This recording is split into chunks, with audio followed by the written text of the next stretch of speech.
Fidèles téléspectateurs d'Impact TV, la télévision du Royaume des Cieux, bienvenue à cette émission spéciale. Dans la vie de tout être humain, il faut nécessairement par moments marquer des arrêts, reconsidérer le passé et rendre grâce au Seigneur.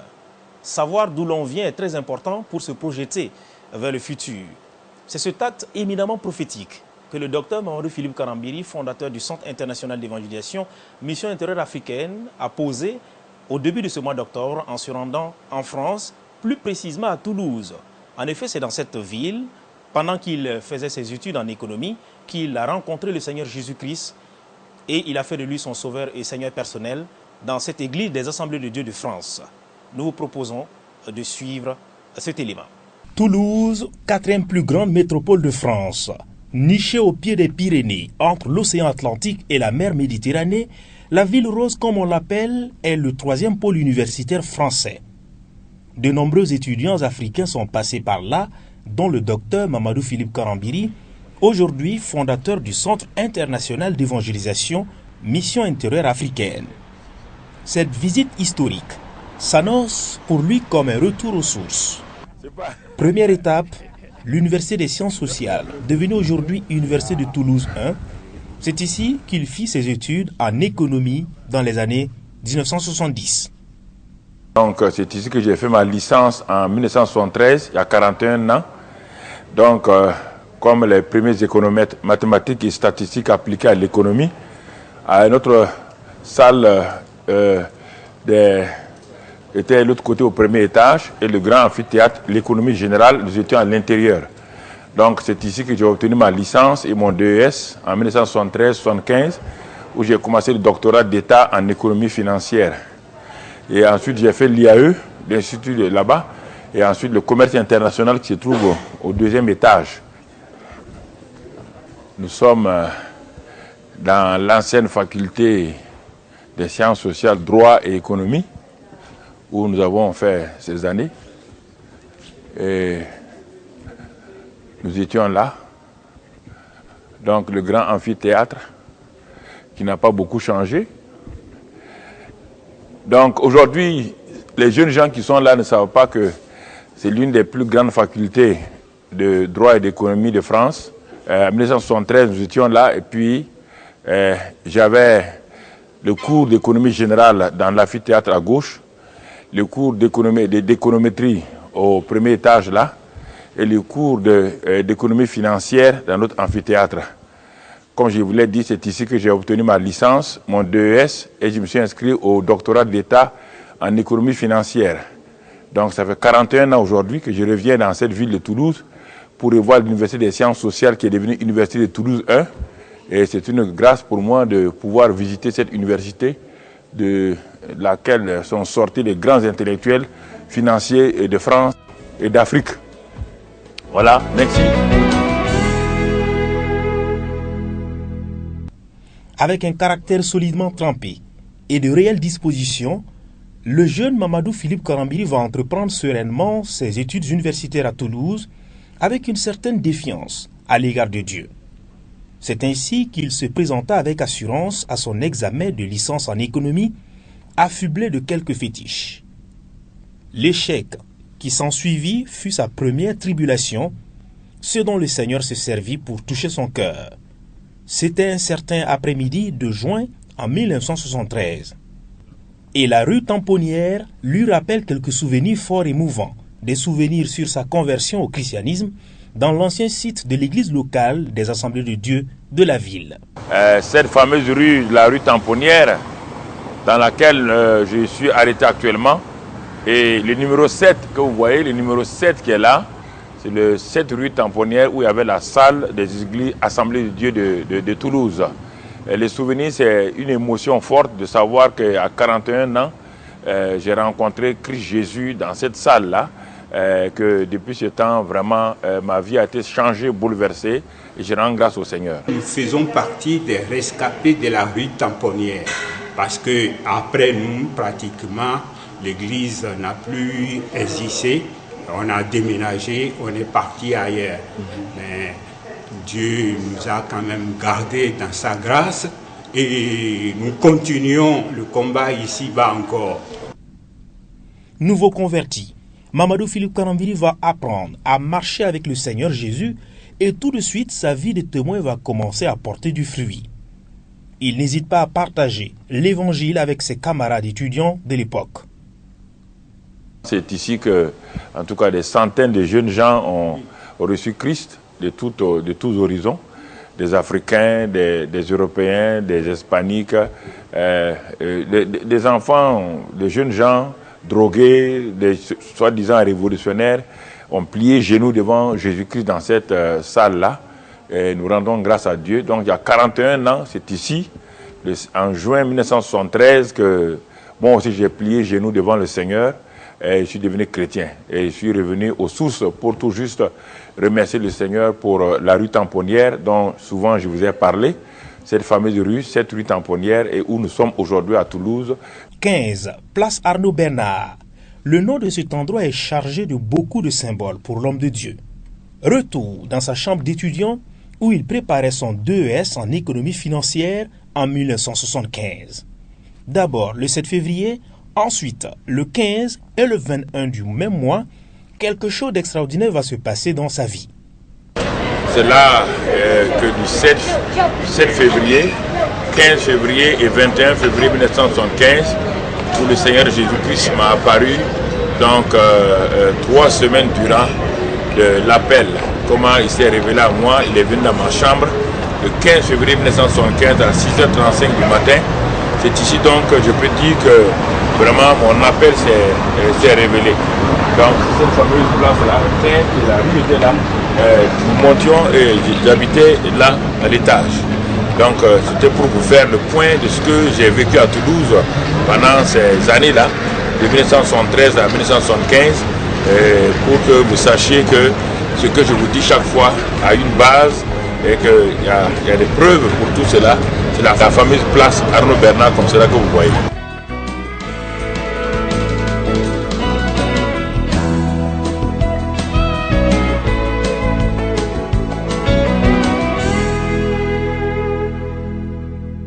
Suite à cette expérience, la croissance spirituelle du docteur Karambiri va s'accélérer. De chrétien laïque à pasteur, le docteur Mamadou Philippe Karambiri a toujours partagé ce témoignage avec ses interlocuteurs. Feedback sur son passage à Paris-Bercy lors d'une conférence des hommes d'affaires du plein évangile en 1993. Je me préparais pour maintenant le 3e cycle que le 7 février 1975, dans ma chambre d'étudiant, quand j'avais fini de prier, je voulais tout juste me coucher. La puissance de Dieu a visité ma chambre d'étudiant, 15 place Arnaud Bernard à Toulouse. Et le 15 février 1975, une semaine plus tard, je priais intensément, encore brusquement, je voulais me coucher.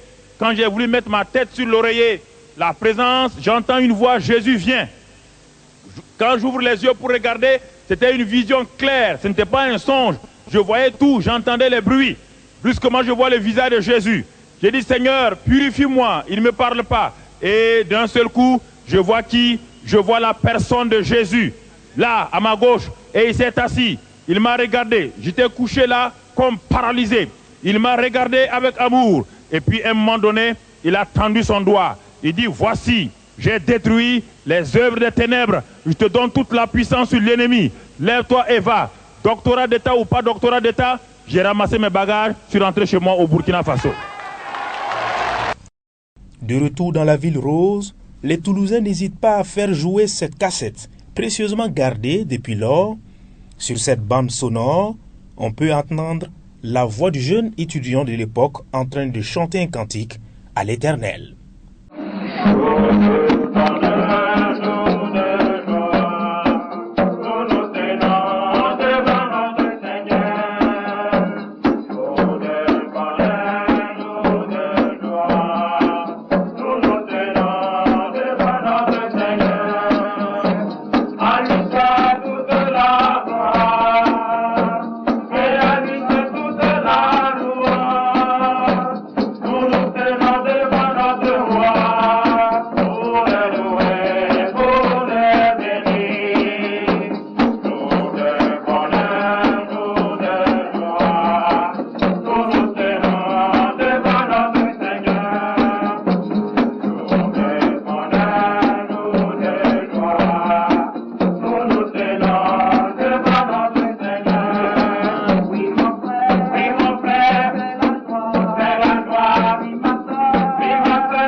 En 1975, le docteur Mamadou-Philippe Karambiri, après ses études en économétrie en France, a regagné la République de Haute-Volta, actuelle Burkina Faso. Il a été fait cadre et après quelques temps passés à Ouagadougou, il a été affecté à Koudougou, ville située dans la région du centre-ouest. Et parler aujourd'hui de son ministère si florissant sans se référer à cette ville où il a fait ses premières armes serait passer à côté de la plaque. Nous vous proposons de suivre cet élément. D'abord dans la ville de Koudougou, où il servait son pays en tant que directeur commercial à Fasofani, la nationale du textile, il réunira le personnel évangélique de l'usine pour prier et agir en synergie dans l'évangélisation dont il a la passion.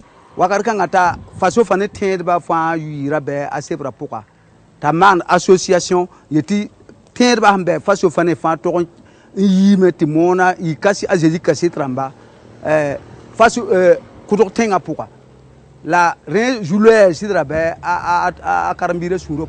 Et un jour, il a convoqué une réunion pour connaître tous les chrétiens évangéliques qui étaient dans cette usine.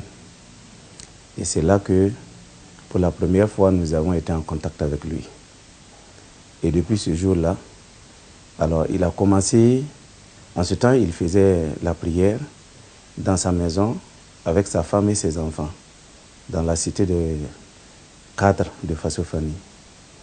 Et nous, on partait faire la prière avec lui dans sa maison là-bas. Un cadre de prière et d'enseignement fut ainsi créé dans sa maison de fonction, puis des cellules de prière verront le jour dans plusieurs quartiers de la ville de Koudougou. Chaque cellule de prière pouvait réunir 20 personnes et ont eu un impact indéniable.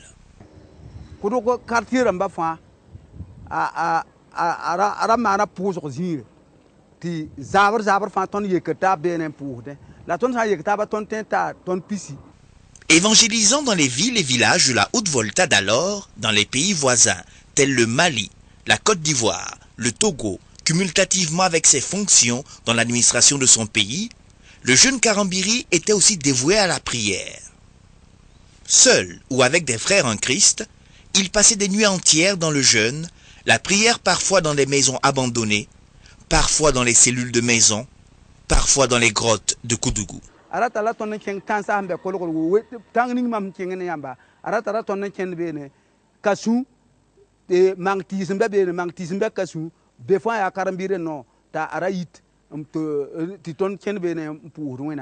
Donc, s'il y a nécessité de nous soma hawambe kodokano la tout ningsembe wordwa ara goma yela kodokane tanamba kengo.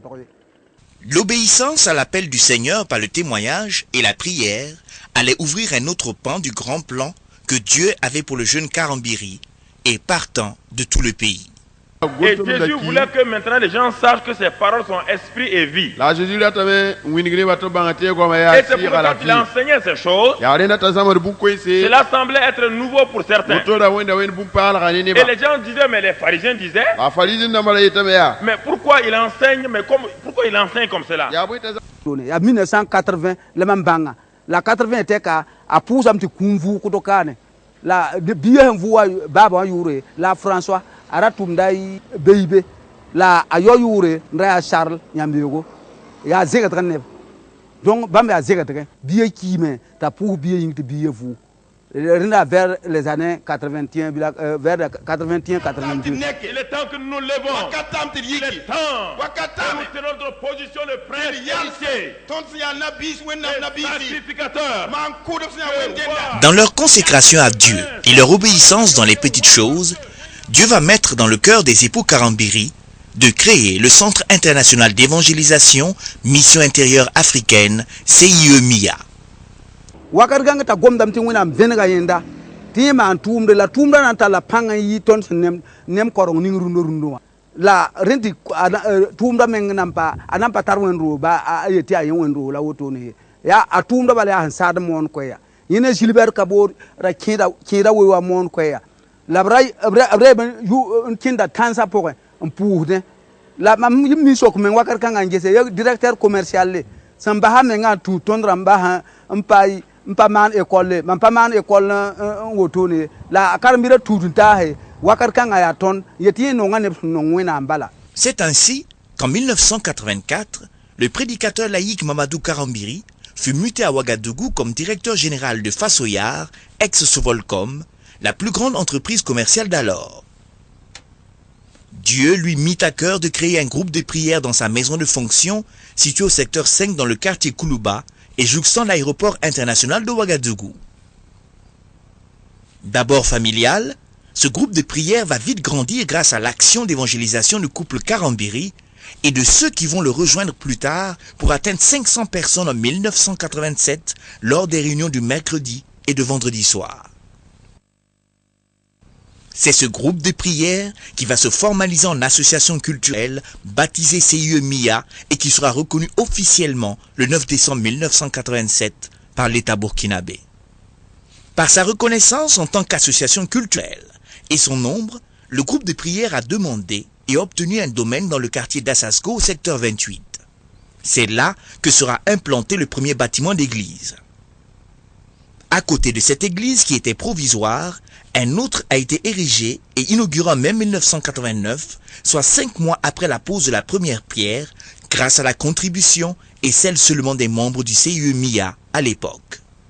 Sitôt le CIE MIA structuré, sitôt la première église construite, le ministère du CIE va connaître une ascension fulgurante, dépassant l'imagination humaine. C'est ainsi qu'à partir des années 1990-1991, l'église va commencer à étendre son rayon d'implantation en ouvrant d'abord 3 autres églises dans la ville de Ouagadougou. Tampuy, Pissi et Patte-d'Oie. Ensuite, à travers l'action d'évangélisation, d'autres églises seront ouvertes à l'intérieur du Burkina, dans les villes telles que Bobo-Dioulasso, Koudougou, Waïguya, Dori, Tougan, Nouna et progressivement selon la direction du Saint-Esprit sur la quasi-totalité du pays. Les débuts du ministère du pasteur Karambiri n'ont pas été toujours faciles. Il a été farouchement combattu de l'intérieur comme de l'extérieur. Les années 2000, qui ont marqué l'entrée du monde dans le nouveau millénaire, a vu le ministère du pasteur Karambiri prendre un nouveau tournant. Déjà, le 3 janvier 2000, son ministère inaugurait ce qui est la plus grande église évangélique du Burkina, le tabernacle Bethel Israël, l'église des nations.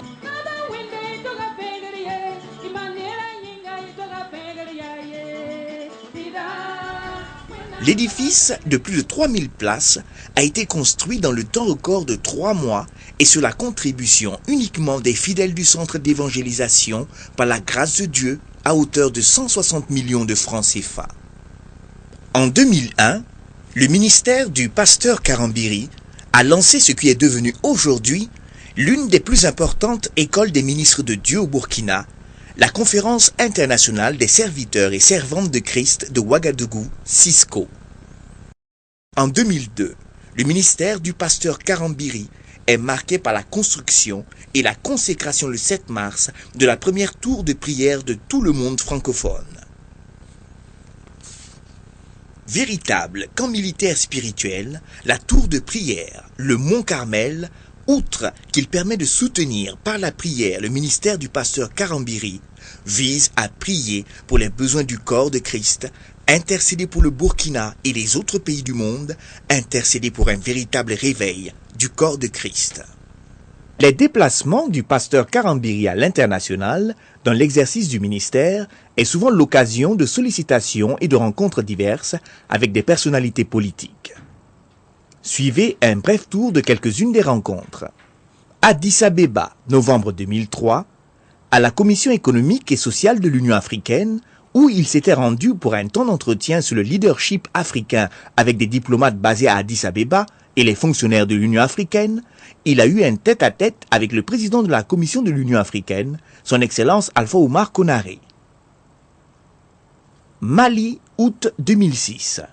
Alors qu'il s'est rendu à Bamako, dans le cadre de la Conférence internationale de la jeunesse, le pasteur Karambiri a eu à l'occasion une séance d'échange avec l'ambassadeur du Burkina au Mali, son Excellence Sané Mohamed Topan. Bénin, toujours en 2006, lors des festivités de la commémoration de l'indépendance du Bénin, sur invitation de la communauté évangélique, le pasteur Karambiri y est allé prêcher lors de la nuit de prière en faveur du Bénin. L'occasion lui a été donnée de rencontrer entre autres l'ex-président Mathieu Kérékou dans sa résidence de Cotonou. Niger, octobre 2006, sur invitation de l'Alliance des missions églises évangéliques du Niger, le pasteur Karambiri y a tenu une croisade d'évangélisation au Palais des Sports de Niamey. À l'occasion, il a eu à rencontrer le président de l'Assemblée du Niger, M. Mahaman Ousmane, Madame le ministre de la Fonction publique et le président de la République nigérienne, son Excellence Mamadou Tandja.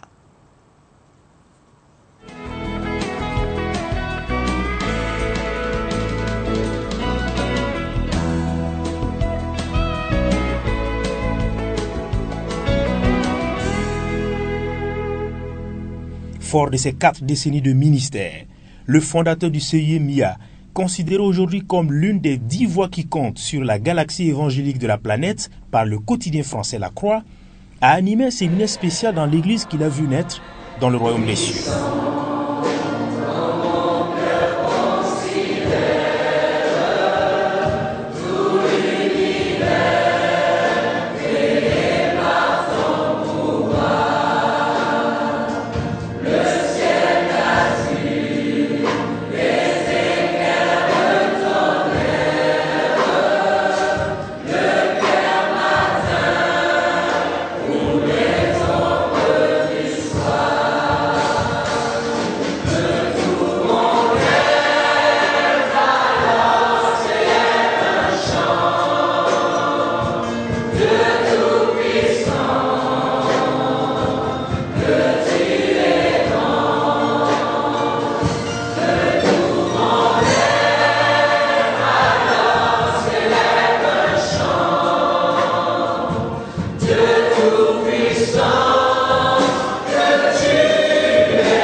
Accompagné de son épouse, le pasteur Hortense Karambiri, le serviteur de Dieu a ouvert son cœur et partagé la parole du Seigneur avec des fidèles enthousiasmés de le voir.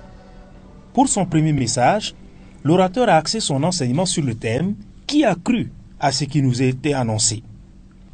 Un enseignement simple mais très profond.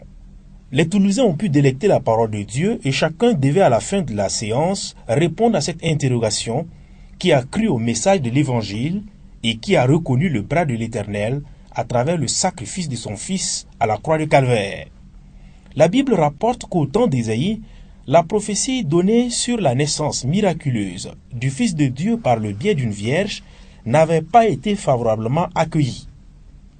En transposant ce fait dans l'époque contemporaine, le docteur Karambiri a interpellé l'assistance à revoir l'objet et les fondements de sa croyance. L'œuvre de Christ est achevée, et c'est à chaque chrétien par la foi à la parole infaillible de Dieu de prendre possession de ses bénédictions en Jésus. Réconcilié avec le Père, il doit avoir à l'esprit que le Seigneur habite en lui et est avec lui tous les jours. Deuxième soirée d'enseignement. Le combat de la foi, le seul qui vaut la peine d'être mené. Étude de cas, la marche d'Abraham, fils de Térak, habitant l'autre côté du fleuve Euphrate. Idolâtre, Dieu va le choisir pour être le père d'une multitude de nations. Pour ce faire, il a été appelé à poser des actes concrets, notamment à quitter son pays, sa patrie, la maison de son père, pour aller vers le lieu de l'accomplissement de la promesse de Dieu. Le combat de la foi va commencer et pendant 24 ans, il va tâtonner cherchant à accomplir le plan de l'Éternel par ses propres forces. Poursuivant dans la même dynamique que la veille, le docteur Mamadou Philippe Karambiri va encore insister sur l'importance pour le chrétien de croire à la parole de Dieu, d'y demeurer quotidiennement, et de cet exercice, il aura la connaissance expérimentale de la vérité. Demeurer dans ma parole et vous êtes vraiment bien ici, premier niveau. Un croyant, c'est bien, mais le croyant doit demeurer dans la parole pour devenir qui? Disciple de Jésus. Ça veut dire quelqu'un qui soumet sa vie à Jésus. Première étape, c'est pas fini. Quand vous devenez disciple de Jésus, il vous dit maintenant, en demeurant dans sa parole, vous connaissez la vérité. Il n'a pas de vous saurez, il parle pas de savoir, il dit, vous allez connaître. Et vous savez le mot connaître dans la Bible, dans le Nouveau Testament, il y a plusieurs mots. Il y a gnosis, qui est la connaissance documentale et tout. Il y a le ginosko, il y a l'épiginosko, il y a l'épi. Donc il y a au moins 5 mots. Quand vous lisez en français, vous allez voir tout en connaissance. Mais quand vous lisez dans le grec, vous allez trouver que Jésus utilise des mots bien précis.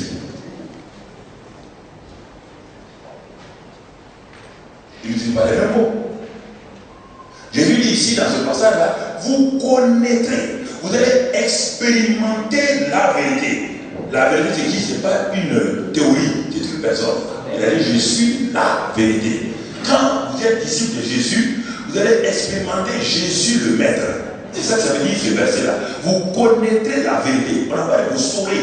Vous n'avez pas dit vous allez apprendre des versets. Non, vous allez expérimenter la parole vérité. Et troisième chose, résultat, quand vous allez connaître la vérité, cette vérité connue vous rendra libre dans le domaine où vous avez eu la connaissance. C'est ce domaine qui vous libère. Vous ne pouvez pas avoir confiance en une personne en le regardant. La tête de personne ne peut vous donner confiance. C'est sa parole. C'est toujours par rapport à votre parole qu'on sait que vous êtes un faux type ou un vrai type. On a jamais appelé quelqu'un faux type parce qu'il a une tête carrée. Jamais. On l'appelle faux type parce que quand il dit I, il ne retiendra jamais I. Il va vous dire O-A-E. C'est ça. Quelqu'un qui est d'intègre dit, quand il dit une parole, il tient parole.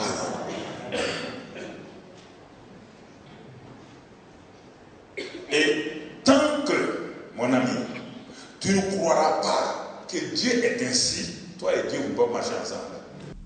La foi étant un élément moteur de la vie de la nouvelle création dans le royaume des cieux, est par essence le moyen par lequel le chrétien touche Dieu, communique avec lui et prend possession de son héritage.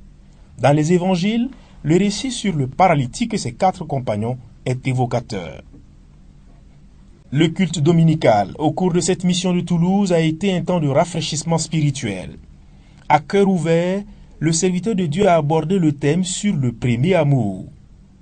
Nouveau converti, plusieurs chrétiens éprouvent une joie et un zèle particulier pour Jésus. Mais au fur et à mesure, faute d'entretien, cet amour s'érode et fait place à la routine. Ce message a été livré avec une analogie axée sur la vie du couple. Quand on voit 2 jeunes fiancés, ils sont très chauds. Ils ne découvrent dans l'un dans l'autre, aucun défaut. Aucun défaut. Tout est parfait. Ils acceptent. Sans avoir appris 1 Corinthiens 13, 4, 8, ils l'appliquent. L'amour croit tout, espère tout. Ils ne connaissent pas ce verset, mais ils l'appliquent déjà. L'amour croit tout, espère tout, supporte tout. Ils s'en vont, ils se fréquentent. Quand ils s'en vont l'un chez l'autre, quand ils veulent s'accompagner, ils s'accompagnent, ils se raccompagnent. Vous avez été chaud pour le Seigneur Jésus. Vos parents vous ont persécuté pour lui. Vous avez quitté la maison. Vous avez bravé toutes les intempéries pour Jésus. Qu'est-ce qui fait qu'aujourd'hui, vous êtes refroidi? Qu'est-ce qui fait cela? La question est là. Qu'est-ce que vous avez à être refroidi aujourd'hui?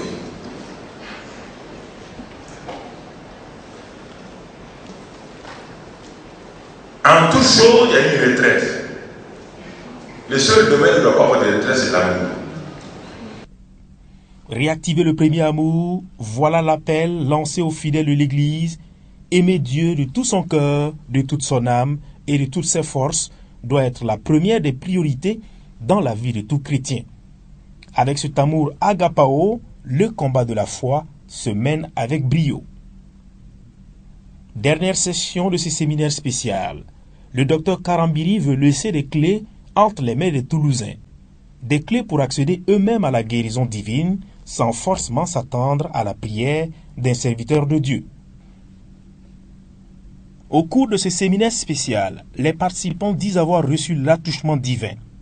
Des malades ont été guéris, des cœurs brisés ont reçu la consolation de Dieu et le Seigneur a glorifié son nom durant les 4 jours d'enseignement. Bonjour, je m'appelle Marinette et je viens d'Agen. On est venu depuis le début aux réunions. Je connais le pasteur Mamadou pour le suivre sur Impact TV depuis quelques mois. Et ses enseignements m'ont fait progresser dans ma vie chrétienne. C'est pour ça qu'on est là. Et je crois que c'est vendredi qu'il a fait un appel pour les personnes qui avaient des problèmes d'oreille.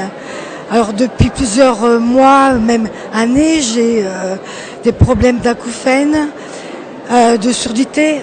Et quand je suis allée voir le médecin, il m'a dit « Vous avez perdu près de 80% d'un seul coup sur les 2 oreilles ». Et j'entends, quand vraiment une personne se place en face de moi, je comprends, mais s'il y a beaucoup de monde autour de moi, voilà, je ne suivais plus rien. Et je me suis donc levée pour la prière. Et je suis repartie. Et dans mon parcours pour retourner chez moi à Agen, ce coup, je me suis aperçue que mon problème était spirituel. Parce que je n'entendais plus la voix de Dieu, je voyais plus mon chemin. J'étais vraiment dans un brouillard total. Et là, d'un seul coup, la vue spirituelle m'a été redonnée et j'entendais. Dieu me parlait. Et ce matin, le pasteur a confirmé quand il a dit, il m'a regardé droit dans les yeux, il m'a dit « Ta maladie est une maladie spirituelle ». Voilà, je voulais le témoigner. Merci Seigneur. Alors, je remercie le Seigneur pour le pasteur Mamadou Karambiri, parce qu'il est venu comme pour rafraîchir ma foi en tout cas. Voilà, après tout ce que j'ai reçu, moi c'était un rafraîchissement qui m'a fait beaucoup de bien et qui m'aide encore à aller de l'avant avec le Seigneur. Oui, je bénis Dieu pour la présence du pasteur Mamadou ici, et parce que j'ai vraiment été richement bénie en fait.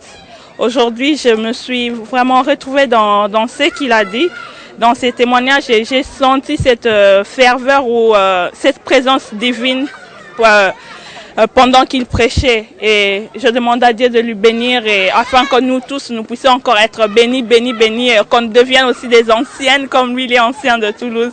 Alors que Dieu soit béni. J'aimerais d'abord remercier en tout cas l'Église, votre Église, qui a permis que le pasteur vienne jusqu'ici en France. Et on est très content, vraiment content de l'avoir reçu et de toutes ces expériences depuis le mercredi jusqu'à maintenant. Vraiment, on est ravis, on est bénis par son expérience, par ce qu'il sait de Dieu. On est bénis vraiment par l'onction qui l'anime. Et personnellement, ce que moi j'ai eu à recevoir, c'est plus d'application à la parole. Juste un témoignage. C'était hier que je méditais la parole de Dieu et je me disais, Seigneur, si je me nourris de ta parole, alors ce qui sortira de moi sera forcément ta parole.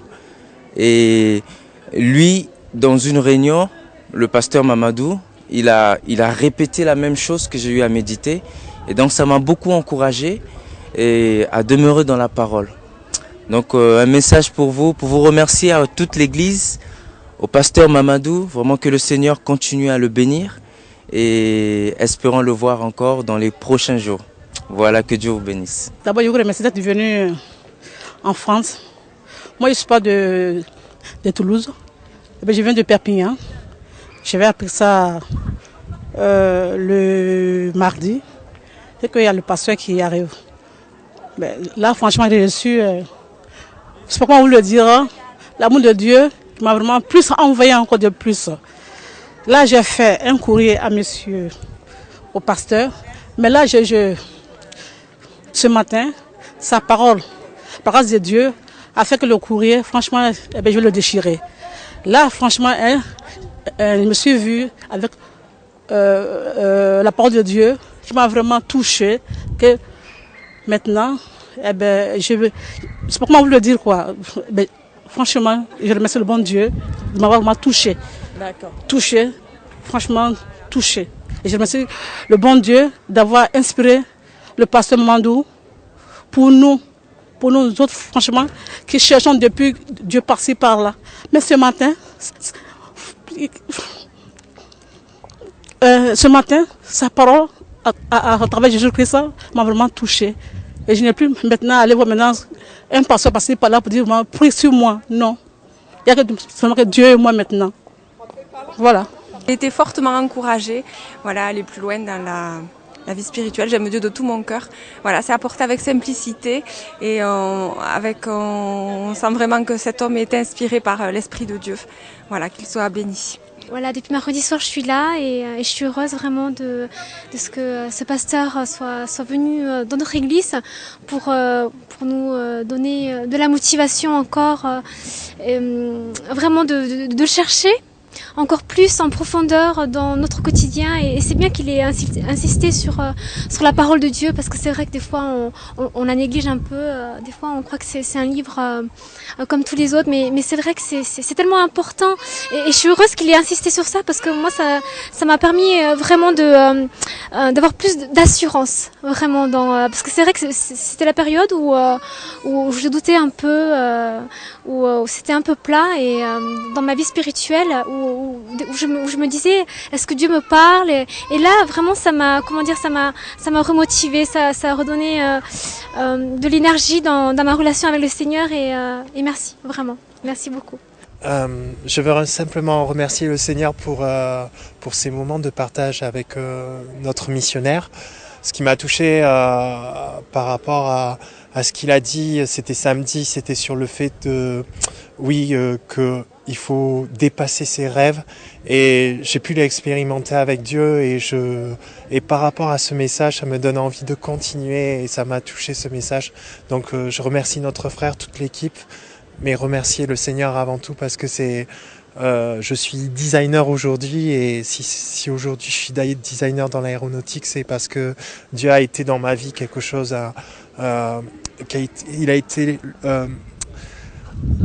j'arrive pas à trouver les mots, mais il a été vraiment tout pour moi et c'est lui qui m'a conduit dans mes études. Je partais à 2,5 de moyenne en maths et maintenant je suis là et le message d'hier m'a touché parce qu'il m'a rappelé combien le Seigneur a été fidèle et bon avec moi. Voilà. Donc voilà, pendant ce séminaire avec Mamadou Karambéry, j'ai pu vraiment écouter la parole de Dieu, écouter ce qu'il avait à me dire sur certains domaines où j'étais un peu dans le flou parce que il y a des moments comme ça dans la vie de quelqu'un de chrétien et vraiment là Dieu il m'a montré qu'il fallait que je lise sa parole tous les jours, qu'il fallait que je sois une femme de prière et qu'il fallait que je me confie en lui vraiment parce que il y a que lui qui peut nous apporter tout ce dont on a besoin. Donc moi merci Seigneur, j'ai pas de maladie, il y a rien qui va pas pour l'instant dans ma vie. Donc déjà ça c'est une bénédiction. Par contre ma mère était là, je l'ai invitée un soir et elle a été guérie d'une sciatique. Comme il disait, ça a fait clac-clac en allant se coucher vendredi soir. Donc voilà, elle me l'a partagé tout à l'heure par message, donc je vous le dis aussi. Mais sinon, moi, c'est plutôt dans mon âme et dans mon cœur que Dieu il me donne encore plus cette volonté de le servir, en fait. De me dire que il a un plan pour moi et que je suis pas là par hasard et qu'il faut que je prenne aussi de l'assurance à mon travail, par exemple, pour parler de Dieu, pour vraiment avoir mon identité, l'identité qu'il m'a donnée. Voilà, enfin, juste qu'on apprenne à grandir, pas lâcher. Et voilà. Donc c'était une bénédiction pour nous, même si on est baigné dans la famille chrétienne depuis qu'on est enfant. Justement, on vit peut-être moins de choses parfois que d'autres parce qu'on est sur nos acquis. Mais bon, voilà, c'est des moments qui nous permettent d'avancer, de voir qu'il faut vraiment consacrer notre vie à 100% à Dieu et s'abandonner et être utile pour Dieu. Enfin, pas ne rien faire, quoi. Agir, voilà. Je témoigne par rapport au séminaire que Pasteur Karambiri a fait ici à Toulouse. Donc le mercredi, on a commencé mercredi. Le mercredi, il a partagé et après, au moment des prières, il a dit des gens de toucher là où ils ont toujours mal. C'est vrai, moi, avant, parce que maintenant, je ne le dis plus comme ça, on m'a déclaré constipation chronique. Et ces jours-là, ça faisait déjà 2 semaines que je n'avais pas fait mes besoins. Donc, j'ai rentré de mon travail à Paris. Donc, ça tombait que le pasteur était là. J'ai dit, donc, je ne vais pas le manquer. Donc, j'ai posé mes mains, j'ai prié, comme d'habitude. Et puis, par la foi, et je suis rentrée, il n'y a rien qui s'est passé. Mais le lendemain, à la maison, j'étais seule, les enfants à l'école, mon mari au travail. J'ai eu une douleur, nausée et tout. J'avais envie de vomir, je ne tenais plus. J'avais mal, comme si j'avais une guerre intérieure. Mes intestins et mon cœur, tout. Et j'ai commencé à crier, Seigneur, Seigneur, Seigneur, par rapport à la parole. J'ai écouté, j'ai mis ma foi, j'ai dit, Seigneur, il n'y a que toi sur la croix, tu as tout pris, Seigneur. Et moi là, je n'ai pas autre chose, je crois seulement que ma guérison est là. Et alors, j'ai vomissé, au lieu de vomir des choses, j'ai vomissé que des glaires. Et pourtant, j'étais pas malade, j'étais en forme et tout. Et vraiment, mon ventre, ça faisait tellement mal. C'est comme s'il y avait une guerre dedans. Mais j'ai dit, c'était ma guérison qui était en train de s'opérer. Et du coup, j'ai pris le téléphone, j'ai dit, au cas où je tombe ou quoi que ce soit, parce qu'il fallait que je monte en haut aux toilettes. J'ai dit, je vais monter avec mon téléphone. J'arrive là-bas, j'ai crié encore fort, fort, fort, fort. Et quand j'ai crié le dernier cri, Jésus, sauve-moi. Et c'est là où j'ai sorti les glaires et je me suis soulagée. Et depuis, moi, peu importe ce qui va se passer, je crois seulement que j'ai eu ma guérison au nom de Jésus. Je suis sorti pour aller à ma place comme d'habitude. J'ai trouvé quelqu'un qui m'a donné les papiers. Mais moi, je l'ai pris papier, mais je n'ai pas pris que les choses que je vais venir comme ici. Comme il y a quelqu'un qui m'a tiré pour venir ici, parce que j'ai été chez moi, j'ai dit il faut que je vais voir les places, il faut que j'insiste pour venir. Donc quand je suis venu, j'avais un problème pour épidémie devant sur mon bassin. Et quand je vais aux toilettes, il y avait un problème, je n'arrive pas bien à pisser à chaque fois que je rentre aux toilettes. Mais je suis venu ici vendredi et quand je suis venu, monsieur Mamadou, il a prié, il a dit mettre la main devant toutes les personnes qui sont malades. J'ai mis ma main. Quand je sors là, je me sens mieux, je dors bien, il n'y a pas de souci. Et là maintenant, je n'ai pas arrêté chez moi. À chaque fois quand j'ai entendu des choses, que je vais venir. Parce que je trouve que c'est ici ma place, ici, devant le Dieu, Jésus. Amen. Parce que ce qu'elle a dit, c'est vrai, c'est réel. Oui, 41 ans après, et je pense que le Seigneur a béni. Et le Seigneur va continuer nous bénir sur cette terre. Surtout le ministère de mon frère et ami Mamadou Karambiri. On avait débuté et d'abord on était baptisés dans la même année. En 73, moi au mois de juin et lui au mois d'août. Mais le Seigneur nous a tellement liés par son amour que, comme on dit, loin des yeux, mais près du cœur, quoi. Et quand moi j'ai su que il a eu l'appel pour le Seigneur. Ma prière a encore augmenté et nous voyons maintenant l'œuvre de Dieu dans son ministère. Parce que tout ce qu'il a planté dans le monde entier, si au début de notre baptême, on nous dit, ben, cet homme-là, il deviendra homme de Dieu, mais nous n'allons pas croire. Mais l'amour de Dieu est là. Hein? Dieu, il jette sa parole et ce qu'il a promis, il le fait toujours. Hein? Il y a un chant qui dit, ce qu'il nous promet restera pour jamais, notre Dieu règne encore. Donc Dieu va continuer à régner sur son ministère, sur le don qu'il a dans le ministère, parce que tous les pasteurs n'ont pas ces dons. C'est un don de Dieu. Et il applique, et nous qui sommes ses frères, ses amis, et des chrétiens de n'importe quelle église, nous bénéficions de ce don. Pour moi, ma prière va encore augmenter pour lui, parce qu'il n'a pas encore terminé la course. Il n'a pas encore terminé la course. Nous sommes là, nous sommes peut-être cachés, on ne nous voit pas, mais nos prières quand même vont le projeter devant, pour que tout ce qu'il dit concernant Dieu, déjà il a été béni, Dieu va continuer à le bénir toujours. En 41 ans après, ces 5 jours qu'il a passé avec nous, c'est grandiose pour moi, parce que ça fait un moment, parce que on ne s'est jamais lâché.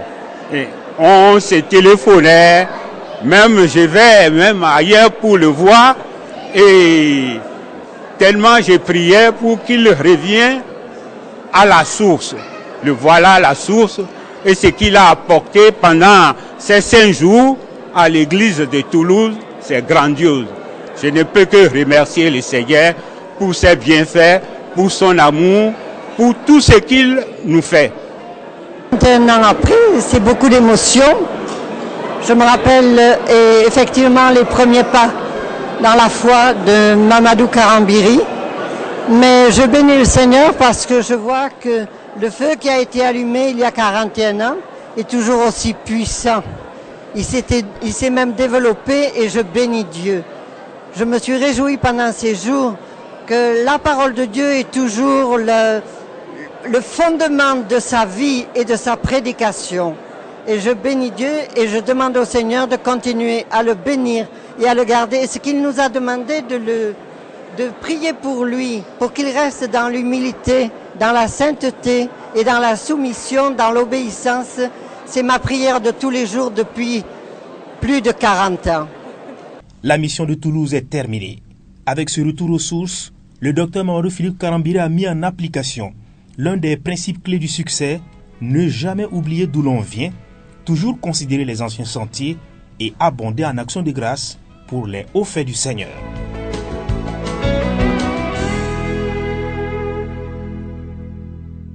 Ô roi Agrippa, je n'ai pas résisté à la vision céleste. Ce verset biblique traduit tout l'engagement de l'homme de Dieu qui parcourt aujourd'hui tous les continents, Bible en main, pour annoncer la bonne nouvelle de Jésus-Christ.